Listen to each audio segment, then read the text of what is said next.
আমলে সংবাদপত্রের স্বাধীনতার হস্তক্ষেপের প্রশ্নে আপনাকে অনেকবার কলম কলম ধরতে হয়েছে। আমরাও মানে আমাদের আপনার বড় কলমে আমাদের ছোট কলমে স্যার আমরা বহুবার বা মুখে বহুবার এই কথা বলছি।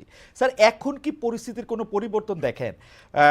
যারা 15 বছর যারা সুবিধা নিছে তাদের জায়গায় কি স্যার আপনি একটা নতুন গোষ্ঠী দেখেন না, যারা কথায় কথায় ফেসিবাদের পক্ষে জুলাই আগস্টে কই ছিলেন এরকম একটা ট্যাগ দেয়? স্যার ইন্টারেস্টিং, আমার ব্যাপারটা একটু স্যার বলি।